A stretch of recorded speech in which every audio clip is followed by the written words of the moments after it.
Radhe Radhe everyone. काफ़ी सारे लोगों की ये प्रॉब्लम है कि हमारे घर में नॉनवेज बनता है, इसलिए हम लड्डू गोपाल का भोग नहीं बना पाते हैं, उनकी सेवा नहीं कर पाते हैं। और काफ़ी सारे लोगों का कमेंट भी आता है कि मैं नॉनवेज खाती हूँ या खाता हूँ, या लहसुन प्याज खाता हूँ या खाती हूँ, तो लड्डू गोपाल का हम भोजन कैसे पकाएं, कैसे हम लड्डू गोपाल को भोग लगाएं। क्या लड्डू गोपाल का भोग अलग बर्तनों में बनाएं या फिर अलग से किचन में बनाएं। तो आज की वीडियो में आपका सारा कन्फ्यूज़न ख़त्म हो जाएगा। जो लोग इन कारणों से लड्डू गोपाल की सेवा नहीं कर पाते हैं, भोग नहीं बना पाते हैं, तो सारे सवालों के जवाब आज आपको इस वीडियो में मिल जाएंगे। और ठाकुर जी से जुड़ी वीडियोस, ठाकुर जी की सेवा से जुड़ी वीडियोस मेरे चैनल पर आती रहती हैं और सच में आप लोगों के प्यारे प्यारे कमेंट पर वीडियो में बनाती रहती हूँ। तो सबसे पहला सवाल, तो जिन लोगों के घरों में नॉनवेज बनता है तो लोगों का कहना है, क्या मैं अच्छे से धोकर उन्हीं बर्तनों में लड्डू गोपाल के लिए भोग बना सकती हूँ, या किसी और चूल्हे पर भोग बना सकते हैं, या फिर दूसरी किचन में हम लड्डू गोपाल के लिए भोजन पका सकते हैं, या उसी गैस पर हम भोग बना सकते हैं। तो बहुत सारे ऐसे सवाल हैं जो लोगों का मेरे पास कमेंट बॉक्स में आते हैं, और उन लोगों को आज मैं उन लोगों की प्रॉब्लम का सॉल्यूशन लेकर के आई हूँ। तो जो लोग इस परेशानी में हैं कि हमने उन बर्तनों में नॉनवेज बनता है या बना लिया है, या लहसुन प्याज का भोजन हम बनाते हैं, तो क्या हम उसी बर्तनों में लड्डू गोपाल के लिए भोग पका सकते हैं। तो सबसे पहले तो ऐसा तो नहीं होगा कि घर के सारे बर्तनों में नॉनवेज बनता हो, और दूसरा ऐसी बहुत सारी चीज़ें हैं जिनका भोग आप बिना पकाए, बिना बर्तनों के, बिना गैस पर रखे हुए पकाकर और बिना किचन के आप भोग लगा सकते हैं। तो सबसे पहले तो आप जिस बर्तन में दूध गर्म करते होंगे उस बर्तन में तो आप नॉनवेज नहीं बनाते होंगे। लड्डू गोपाल जी एक बच्चे का स्वरूप है, ठाकुर जी की सेवा बच्चे के रूप में की जाती है, और बच्चे को अधिकतर दूध ही पिलाया जाता है। यानी हमारे ठाकुर जी 7 से 8 महीने के बालक हैं, तो आप उन्हें दूध का भोग लगा सकते हैं। जिस प्रकार एक 7 से 8 महीने के बच्चे को रोटी सब्जी खाना पसंद नहीं होता है, उस बच्चे को अधिकतर दूध ही पिलाया जाता है, तो ठीक उसी प्रकार आप ठाकुर जी को भी दूध का भोग लगाकर उनकी सेवा कर सकते हैं। और थोड़ी थोड़ी भूख जिस प्रकार बच्चे को लगती है और थोड़ा थोड़ा खाने पर ही बच्चों का पेट भर जाता है, ठीक उसी प्रकार आप ठाकुर जी का स्वरूप भी बच्चे की तरह है। तो ठाकुर जी को भी परात भरकर अथवा भगोना भरकर भोग लगाने की आवश्यकता नहीं है। प्रभु तो आपके थोड़े से भोग से ही प्रसन्न हो जाते हैं, यानी आपके प्रेम से प्रसन्न हो जाते हैं, और आप भी बहुत सारी चीज़ों का भोग लगा सकते हैं। देखिए, बगैर गैस जलाए, बगैर बर्तनों के आप लड्डू गोपाल के जो कुछ बर्तन हैं वो आप अलग ही रख लीजिए सेवा के। जैसे आप दूध, दही, माखन, मिश्री, ड्राई फ्रूट्स और जो चीनी का पराठा बना सकते हैं, लस्सी है, ड्राई फ्रूट्स में काफ़ी सारी ऐसी चीज़ें होती हैं जिनका आप लड्डू गोपाल को भोग लगा सकते हैं, जैसे काजू, बादाम, किशमिश, मखाने, छुआरे, गोला, इलायची, अखरोट। और फलों में बहुत सारे फल होते हैं, जो मौसम के अनुसार जो फल मिल जाएं आपको, आप उनका लड्डू गोपाल को भोग लगा सकते हैं। जैसे सेब है, संतरा है, केला है, अंगूर है, आम है, अमरूद है, बहुत सारे फल हैं जिनका आप भोग लड्डू गोपाल को लगा सकते हैं बगैर गैस का प्रयोग किए। बगैर जो किचन में आपके बर्तन यूज होते हैं उनका बगैर इस्तेमाल किए आप लड्डू गोपाल की सेवा कर सकते हैं। जैसे बिस्किट है, नमकीन है, या फिर आप एक साथ घर पर कुछ बना सकते हैं, जैसे नमक पारे बना सकते हैं, लड्डू गोपाल के लिए लड्डू बना सकते हैं। लड्डू आदि बना करके आप एक डिब्बे में अलग रख सकते हैं। आप चाहें तो उन चीज़ों को किचन में रख सकते हैं किसी बॉक्स में, या फिर आप किचन से अलग भी ये चीज़ें रख सकते हैं। ऐसी चीज़ें जो अधिक दिनों तक चलें और ज़्यादा जल्दी ख़राब ना हो, तो ऐसी चीज़ें आप बगैर गैस जलाए लड्डू गोपाल को भोग लगा सकते हैं।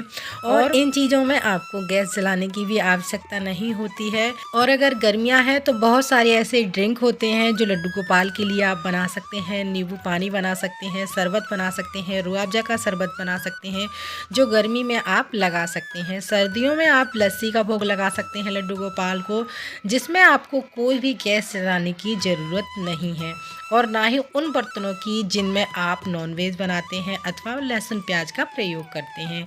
और आप इन चीज़ों को कहीं भी रख सकते हैं या आप चाहें तो किचन में भी रख सकते हैं और इन चीज़ों का भोग लगाकर आप अपने लड्डू गोपाल को खुश कर सकते हैं।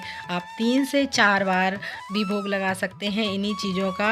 और ये इतनी सारी चीज़ें मैंने आपको गिना दी हैं आपको। आप चाहें तो इन चीज़ों का भोग 8 बार भी दिन में लगा सकते हैं, तो कम नहीं पड़ने वाला है आपका ये भोग।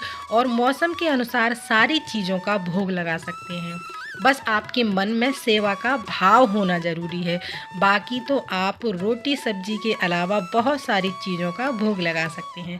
देखो, अगर शास्त्रों की बात करें तो कलयुग में भगवान की भक्ति करने का बहुत ही आसान रास्ता है, जो कि आप नाम जप करके कीर्तन करके भगवान के निकट पहुंच सकते हैं। वही सतयुग में एक भक्त भगवान के निकट तब पहुंचता था जब तप जप यज्ञ और बहुत सारी तपस्या कर करके संत आदि बनकर वो भगवान को प्रसन्न कर पाता था। आज के युग में भक्ति करना बहुत ही आसान है। आप कोई भी कार्य कर रहे हैं, बस प्रभु यानी ठाकुर जी का स्मरण करते रहें, वही आपकी सच्ची भक्ति है।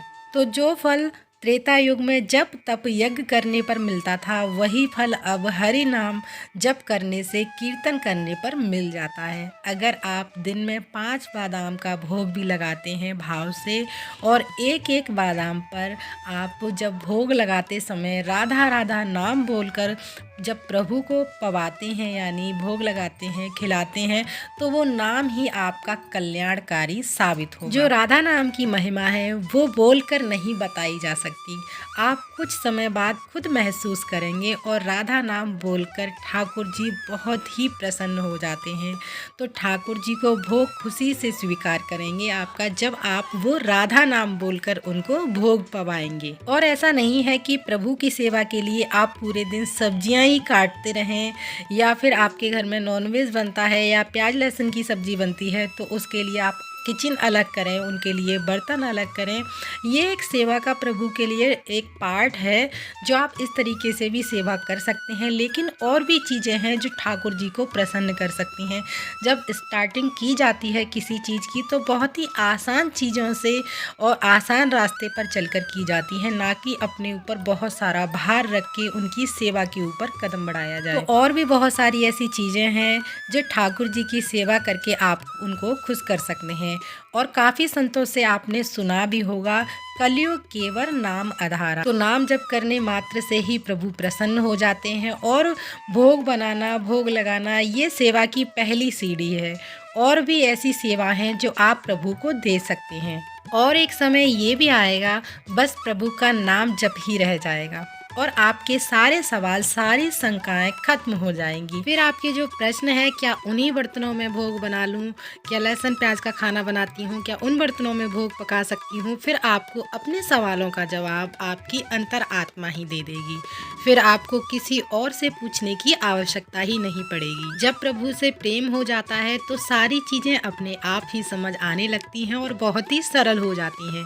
सारे रास्ते आसान लगने लगते हैं। एक जो समय होता है कि ज़बरदस्ती आपको सेवा करनी पड़ रही है, और एक समय वो आएगा सेवा अपने आप ही होती जाएगी और आपको पता भी नहीं चलेगा। और तब आप समझ जाना कि प्रभु ने यानी ठाकुर जी ने आपका हाथ कस के पकड़ लिया है, और अब आपकी बारी है कि आप उनका हाथ कस के पकड़ लें, जो कभी आप छुड़ा ना पाए और ना ही वो छोड़ पाए। तो वो तरीका यही है प्रभु का नाम जप करने का, यानी राधा राधा नाम जप करने का। कोई भी समय हो, कोई भी कार्य आप कर रहे हैं, बस राधा राधा नाम रटते रहिएगा। तो सबसे पहले जब आप सेवा शुरू करें, बहुत ही सरलता के साथ सेवा शुरू करें, जो कि आपको बोझ ना लगे। यानी 56 भोग लगाने की कोशिश ना करें, जो भी एक आइटम बना सके उसी का प्रेम और भाव से भोग लगाएं। और छोटी छोटी चीज़ों से स्टार्टिंग करिएगा। यही छोटी छोटी चीज़ें हमें हमारी मंजिल तक लेकर जाएंगी, और एक दिन आप अपने प्रभु के निकट पहुंच जाएंगे। और जब आप प्रभु के निकट पहुंच जाएंगे तो फिर आपके लिए किचन, गैस, चूल्हा, बर्तन सारी चीज़ें समर्पित कर देंगे।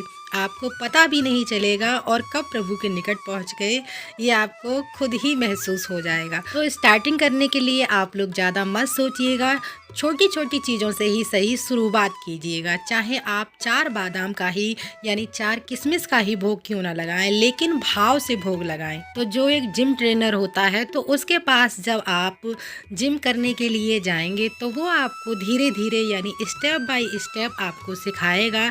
एकदम से आपको 50 किलो वजन उठाने के लिए नहीं कहेगा, तो थोड़ा थोड़ा वजन उठाने के लिए बोलता है, जिससे आपकी बॉडी भी एक्सेप्ट कर पाए।